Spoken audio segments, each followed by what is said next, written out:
सिंह ने कहा, मुझे नहीं लगता कि कौन सा वीडियो वायरल है। मुझे ये पता है मेरे ऊपर एक FIR की गई, लेकिन उस सब के बारे में मैं फिर से कहता हूँ, हमें गर्व है, हम भारतवासी हैं। हमारे देश में हमें एक बेहतर, दुनिया का सबसे बेहतर संविधान दिया। हमें उस संविधान पर गर्व है। हमें संविधान की बहुत सारी धाराओं पर गर्व है। हमें आर्टिकल 19 पर गर्व है। हम सब ने जब पहले दिन सत्याग्रह शुरू किया तब संजय गांधी अस्पताल बंद हुआ था। हम लोग कांग्रेस कमेटी की अगुवाई में जिलाधिकारी को ज्ञापन देने गए। तब हमने इतना ही किया कि जब तक स्वास्थ्य सेवाएं बहाल नहीं होंगी, हम अमेठी वासी इसके खिलाफ संघर्ष करते रहेंगे। लोकतांत्रिक ढंग से सत्याग्रह करने की इजाजत संविधान का आर्टिकल 19 हमें देता। हमने जो बातें पहले कही थी उस पर अगर भाजपा के किसी महामंत्री को दर्द होता या महामंत्री की दीदी को दर्द होता तो फिर से कहना चाहते हैं, हमें अपने देश के संविधान पर गर्व है। हम अपने देश में अपने संविधान के अनुरूप अपने कार्यक्रम को संचालित करेंगे, अपनी बात कहेंगे बिना डरे, पूरी आजादी के साथ। अगर इस पर किसी चीनी को, ईरानी, पाकिस्तानी को कोई तकलीफ तो इससे हमें कोई तकलीफ नहीं। अमेठी की भलाई और दवाई के लिए अपनी बात कहेंगे। हम कभी भी नहीं माफी मांग सकते। हम माफी मांगने वाली परिपाटी के नहीं हैं। हमें पेंशन भी नहीं चाहिए। मुझे कांग्रेस ने उत्तर प्रदेश के उच्च सदन भेजा था, मुझे पेंशन भी मिलती, यात्रा भत्ता भी मिलता। जैसा कि राहुल गांधी कहते, अमेठी उनका घर। अमेठी की भलाई और दवाई के लिए लड़ते रहेंगे। देखिए, मुझे नहीं पता कौन सा वीडियो वायरल है। मुझे पता है कि मेरे ऊपर एक FIR की गई है, लेकिन उस बारे में मैं फिर से कहता हूँ कि हमें गर्व है कि हम भारतवासी हैं। हमें गर्व है कि हमारे देश ने एक बहुत ही बेहतर, दुनिया का सबसे बेहतर संविधान दिया है। हमें उस संविधान पर गर्व है। हमें उस संविधान की बहुत सारी धाराओं पर गर्व है। हमें आर्टिकल 19 पर गर्व है।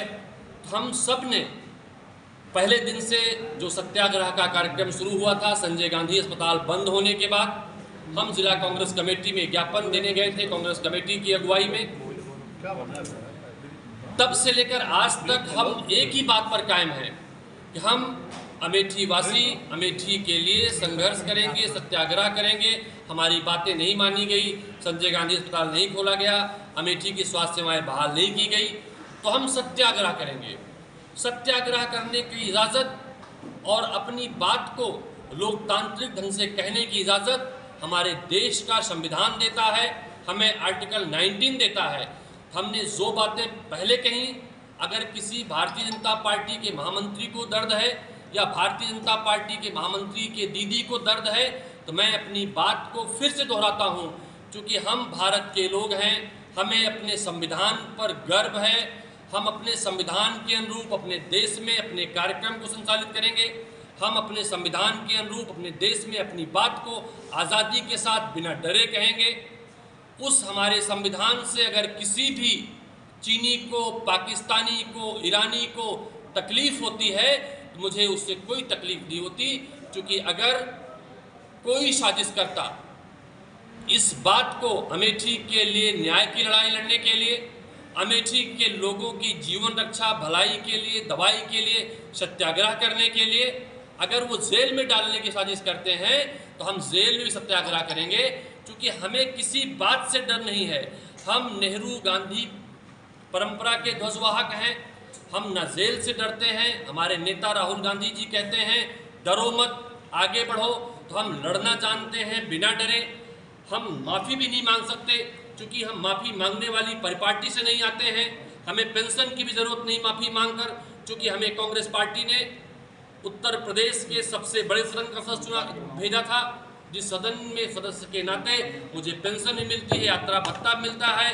तो मुझे किसी भी बिना डर के, बिना खौफ के, हम अपनी बात को, अपनी अमेठी की सुरक्षा के लिए, अपनी अमेठी की भलाई और दवाई के लिए लगातार संघर्ष करते रहेंगे। हम इस बात को मानते हैं, जिस तरह से राहुल गांधी जी, प्रियंका गांधी जी कहते हैं अमेठी उनका घर है, तो अमेठी में उनका हर कार्यकर्ता, चाहे वो जिला कांग्रेस कमेटी का अध्यक्ष हो, चाहे जिला कांग्रेस कमेटी के बूथ या ग्राम सभा का अध्यक्ष हो, वो हर अमेठी वासी को अपना परिवार मानता है। उसके दुख में, उसके सुख में शामिल रहेगा, उसके लिए लड़ेगा, उसके लिए खड़ा रहेगा। ना FIR से डरते हैं, ना किसी भी कानूनी कार्रवाई से जो अनैतिक ढंग से की गई हो, जो जिसका कोई महत्ता ना हो, हम उससे डरते हैं।